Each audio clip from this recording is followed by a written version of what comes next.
बहनों और भाइयों, आप बहुत समय से इंतज़ार कर रहे हैं। मुझे मालूम है कि मेरी बहनों को घर भी जाना है, खाना पकाना है और काम करने घर के लिए, इसीलिए मैं कुछ बातें आपसे जल्दी कर लेती हूँ।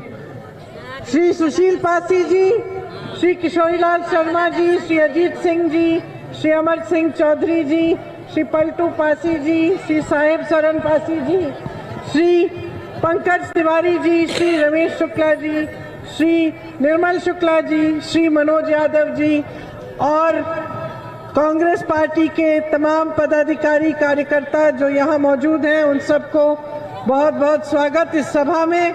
मेरी भाइयों, मेरी बहनों, मेरे भाइयों, आपका भी बहुत बहुत स्वागत। देखिए, चुनाव का समय है।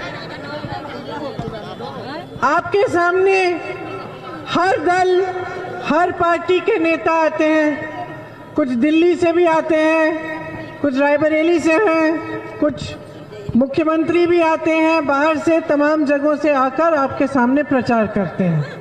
आते हैं कि नहीं?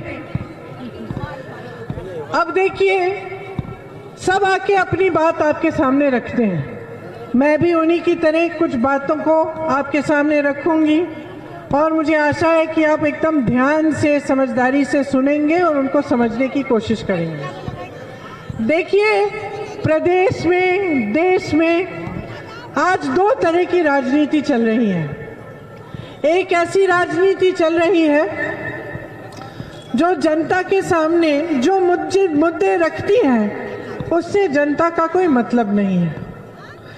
ये राजनीतिक दल जो धर्म, जाति, सांप्रदायिकता के आधार पर आपसे वोट लेने के लिए आपके सामने आते हैं, वो एक तरह की राजनीति चला रहे हैं। वो राजनीति क्या है? वो ये है कि उनको मालूम है कि 5 सालों में आपके सामने आएंगे।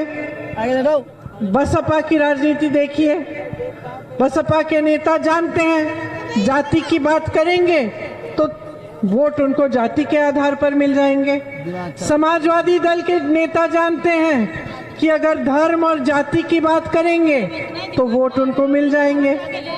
भाजपा के नेता जानते हैं कि अगर धर्म के आधार पर आपके जज्बातों को वो उभारेंगे, ध्रुवीकरण कराएंगे तो उनकी नैया पार हो जाएगी। और ये सब जो राजनीतिक दल हैं, ये क्या करने की कोशिश कर रहे हैं?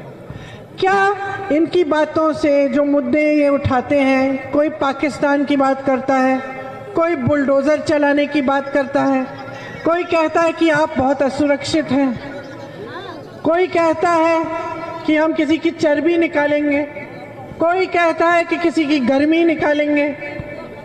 कहते हैं ना, मैं आपसे पूछना चाहती हूँ, इन बातों से क्या आपका पेट भरेगा? इन बातों से आपकी तरक्की होगी?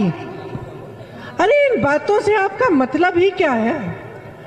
कहाँ कुछ हो रहा है, कहीं दूर किसी और देश में क्या क्या बातें हो रही हैं, इनसे आपका मतलब क्या है?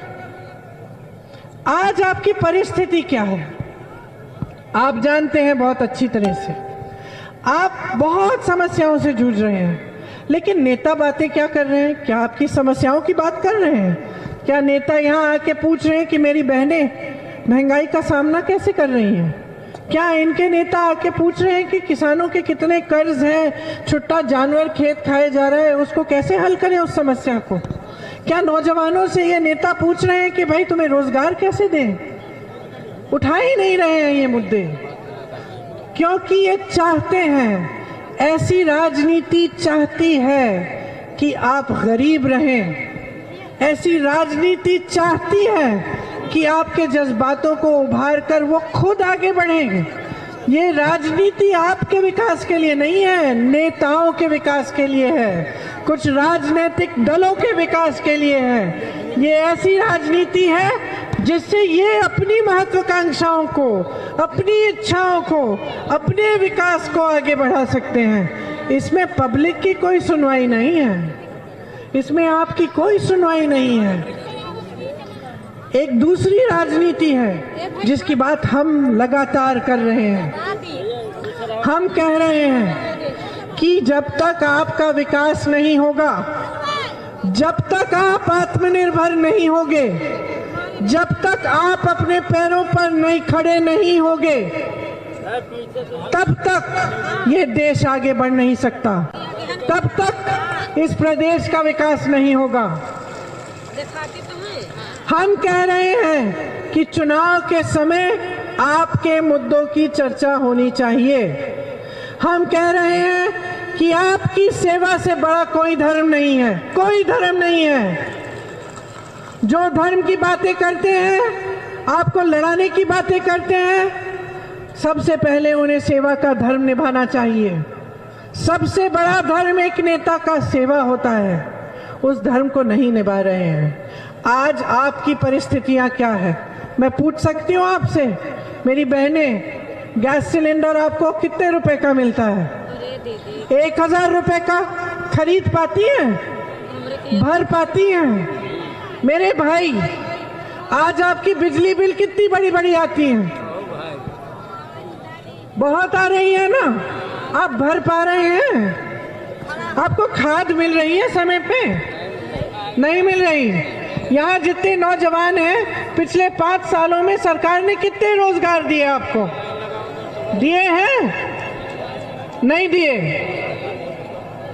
यहाँ महिलाएं बैठी हैं, आपको कितने रोजगार दिए? आपके सशक्तिकरण की किसने बात की? नहीं की ना। तो मुझे बताइए, परिस्थितियां ये हैं कि महंगाई हद से ज्यादा बढ़ गई है। पेट्रोल डीजल का दाम इतना बढ़ चुका है, आप सामना कर ही नहीं पा रहे हो इस महंगाई का। जितनी दिहाड़ी है, 200 रुपए दिहाड़ी है, 240 रुपए की एक सरसों की तेल की बोतल है, आप खरीद नहीं सकते। एक दिहाड़ी से एक सरसों की तेल की बोतल मिलती है आपको। मेरे किसान भाई हैं, मैं ललितपुर गई, किसान खाद की लाइन में खड़े हुए मर रहे हैं, जान जा रही है उनको। वो लाइन छोड़ने से डर रहे हैं कि लाइन छोड़ दी, खाद नहीं मिलेगी।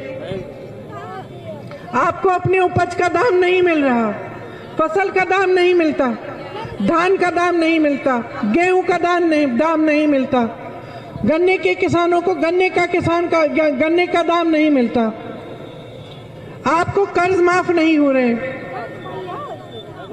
तो इन परिस्थितियों को बदलने के लिए आप क्या कर रहे हैं? मैं आपसे पूछना चाहती हूँ, क्या कर रहे हैं आप? आप भी बार बार धर्म के नाम पर, जाति के नाम पर आंख मूंद कर वोट दे रहे हैं। आप इस राजनीति को उभार रहे हैं, इसकी सहायता, इसका समर्थन कर रहे हैं। तो कब बदलाव लाएंगे? और बदलाव कौन लाएगा? बदलाव आप लाएंगे। बदलाव आप ऐसे लाएंगे जब आप एकदम समझदारी से, अपने पूरे विवेक से अपना वोट डालेंगे। आज अगर आपके यहाँ छुट्टा जानवर की समस्या है, बहुत बड़ी समस्या है, लीजिए हमारे छत्तीसगढ़ के मुख्यमंत्री जी आ गए और एकदम सही समय पे आए हैं, क्योंकि छत्तीसगढ़ में इनसे पूछिए, जब सरकार की नीयत सही होती है तो क्या नहीं हो सकता। छत्तीसगढ़ में जब इनकी सरकार आई, कांग्रेस की सरकार आई, इन्होंने शपथ ली, 3 घंटे के अंदर अंदर सारे किसानों के कर्ज माफ होने शुरू हुए।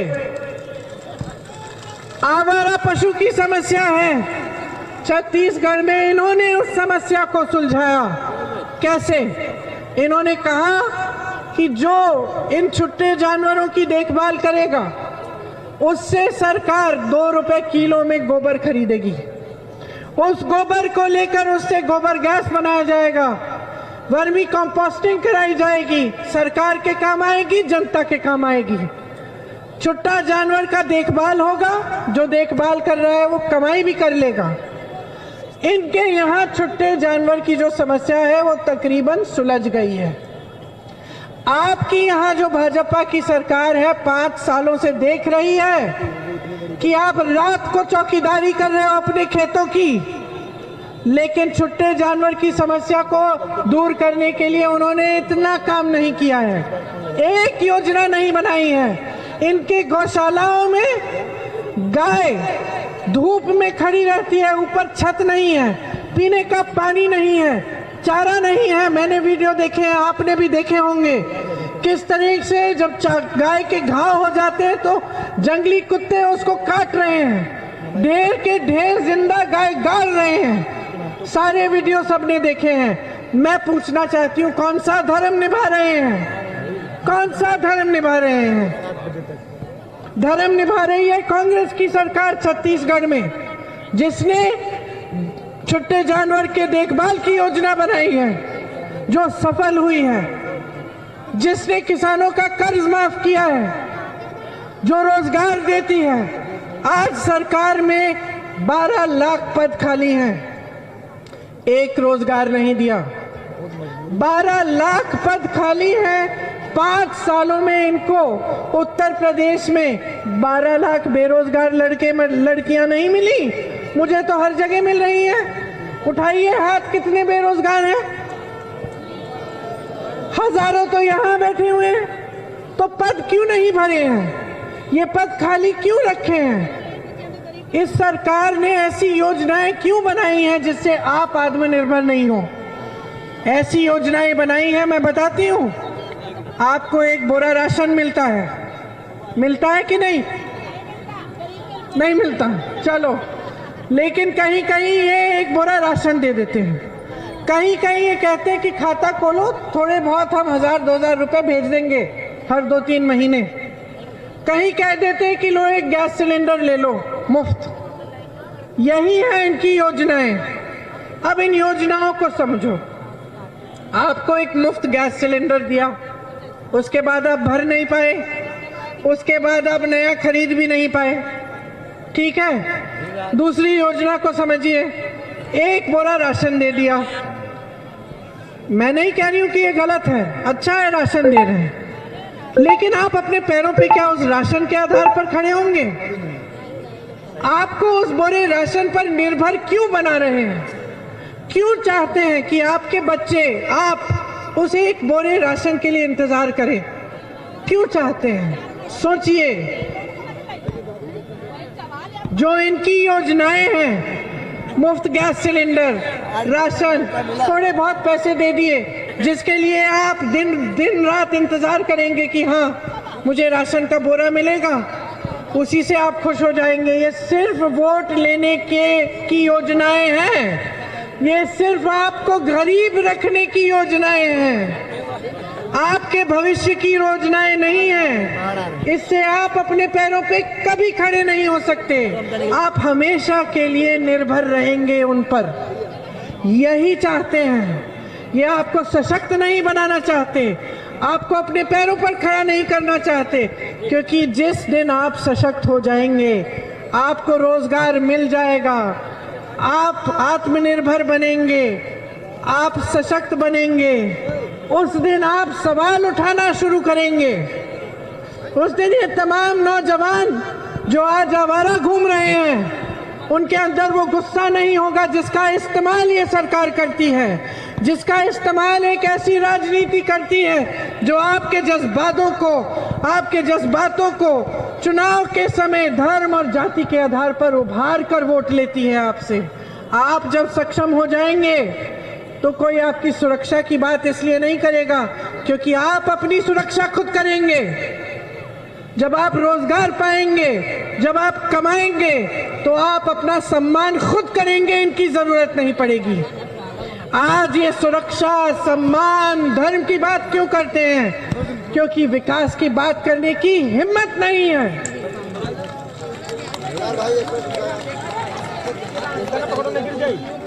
क्योंकि ये आपको गरीब रखना चाहते हैं। इनकी पूरी सरकार सिर्फ बड़े बड़े उद्योगपतियों के लिए चल रही है। जितनी भी संस्थाएं थी जिनसे आपको रोजगार मिलता था, सरकारी संस्थाएं, BHEL जैसे, रेलवेज जैसे, NTPC जैसे, उनको या बेच डाला या बेच डालने की योजना बना चुके हैं। और किसको बेच रहे हैं? अपने बड़े बड़े उद्योगपति मित्र को।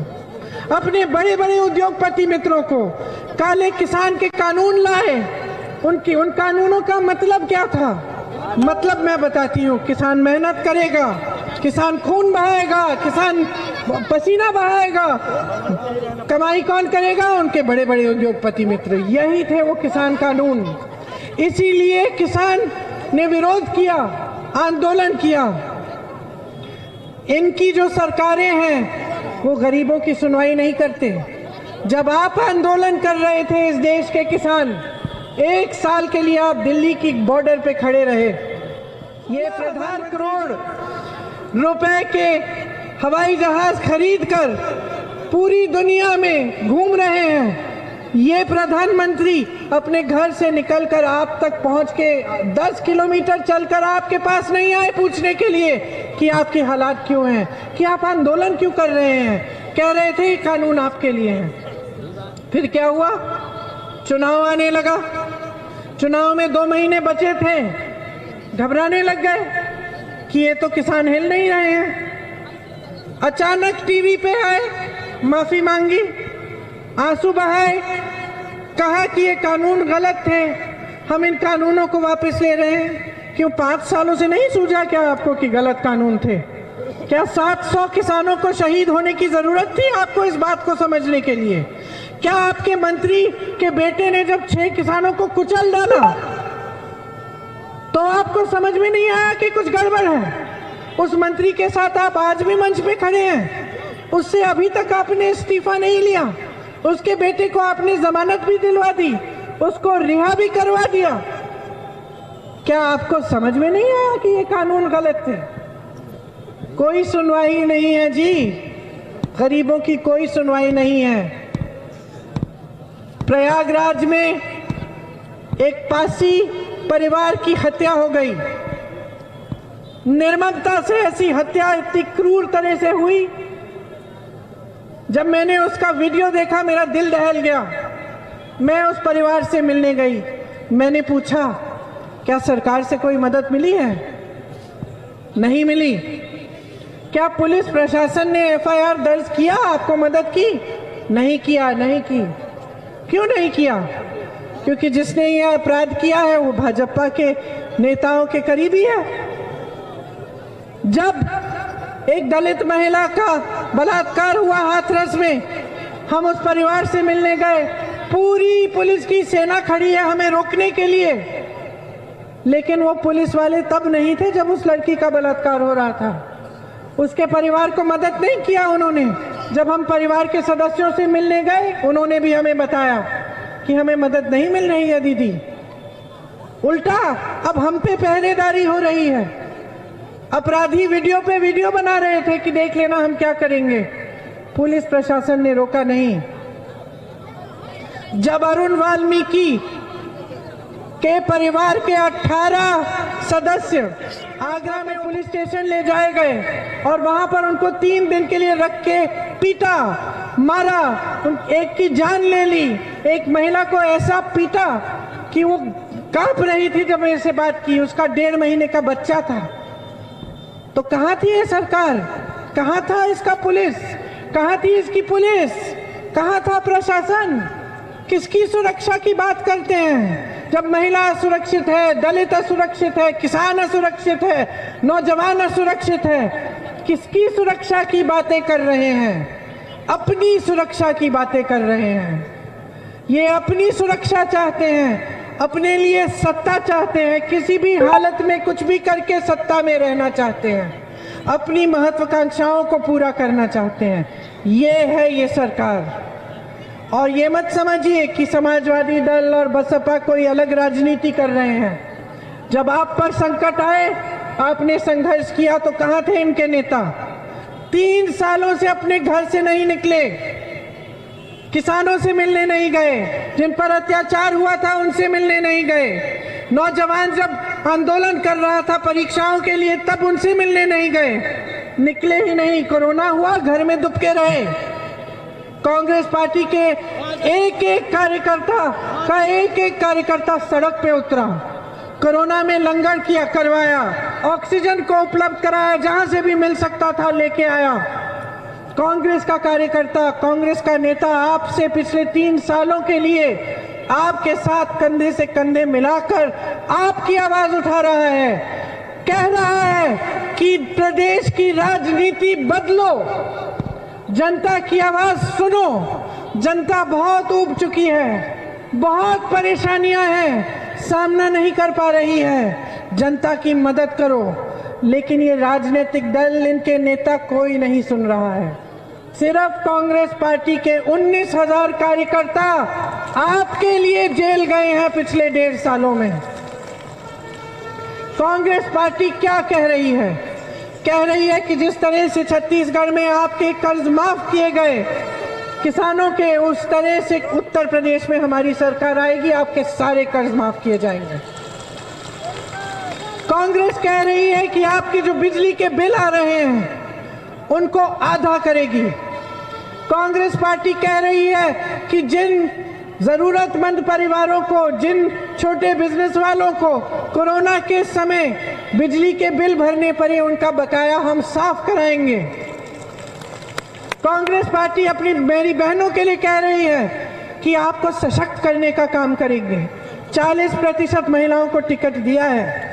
ऐसी महिलाएं लड़ रही हैं जिन पर बहुत भयंकर अत्याचार हुए हैं, वो जीते हारे कोई बात नहीं, खड़ी होकर लड़ रही हैं, क्योंकि हमने उनसे कहा है कि जो अत्याचार आप पे हुआ, जिस अपराधी ने किया, उस अपराधी को सत्ता बचा रही है। तुम सत्ता को अपने हाथों में लो, अपनी लड़ाई लड़ो, हम तुम्हारे साथ खड़े हैं। हम अपनी बहनों के लिए कह रहे हैं कि जब आपकी सेहत खराब होती है और आप ब्लॉक के अस्पताल में जाते हैं, आपको पुरुष डॉक्टर मिलता है। कई बार आप अपनी बात बता भी नहीं सकते। हम चाह रहे हैं कि हर अस्पताल में आपके लिए अलग से, हर ब्लॉक के अस्पताल में एक महिला डॉक्टर, एक महिला नर्स होनी चाहिए। हम कह रहे हैं हम कराएंगे। हम कह रहे हैं महिलाओं की शिक्षा के लिए हर जिले में हम केंद्रीय विद्यालय जैसे सिर्फ महिलाओं के लिए पाठशालाएं लगवाएंगे, जिसमें आपको सिर्फ शिक्षा नहीं लेकिन रोजगार लेने का हुनर दिलवाएंगे। हम ये कह रहे हैं कि आपको ये एक गैस सिलेंडर देते हैं, हम 3 दे देंगे, ठीक है लीजिए, लेकिन आपको सशक्त करके रहेंगे। हम कह रहे हैं कि पुलिस में 25% भर्तियां महिलाओं की होंगी, क्योंकि जब आप पर अत्याचार हो तो आपको पुलिसकर्मी महिला मिले। हम कह रहे हैं कि हर तरह का अत्याचार महिला पे होता है, सब जगह अन्याय है। ये मेरी पुलिस की पुलिसकर्मी बहन खड़ी हुई हैं, इनके जो पोस्टिंग होती है, अपनी आपका जिला कहीं है, आप जहाँ पे रहते हो कहीं है और आपकी पोस्टिंग कहीं और हो रही है। कल मैं एक पुलिसकर्मी महिला से मिली, उसका घर अलीगढ़ में है और उसकी पोस्टिंग यहाँ रायबरेली में है, तो कैसे काम करेगी बेचारी। आपके लिए भी हम कह रहे हैं, आपके साथ अन्याय हो रहा है, हम आपकी पोस्टिंग आपके घर के जिले में कराएंगे। हम कह रहे हैं कि जितने भी सरकारी रोजगार हैं उनमें से 40% महिलाओं को दिलवाएंगे। पहले के आरक्षण के तहत नौजवानों के लिए हमने एक पूरा विधान निकाला है, उसका नाम है भर्ती विधान। उसमें क्या लिखा है सुन लीजिए कि अगर एक नौजवान खास तौर से पिछड़े वर्ग, अति पिछड़े वर्ग और दलित वर्ग का हो और अपना छोटा कारोबार शुरू करना चाहता है, छोटा सा बिजनेस बनाना चाहता है, तो हमारी सरकार 5 लाख रुपए आपको देगी 1% ब्याज पे, ताकि आप अपने पैरों पर खड़े हो पाएं, ताकि आपका आत्मसम्मान हो, आपके परिवार को आप पर गर्व हो कि आप कमा रहे हैं। हम कह रहे हैं कि 12 लाख सरकारी पद खाली हैं, उनको सबसे पहले हम भरेंगे। पूरा खाका तैयार किया है कि कौन से पद कहाँ हैं, किस तरह से उनको हम भरेंगे। हम कह रहे हैं कि 8 लाख रोजगार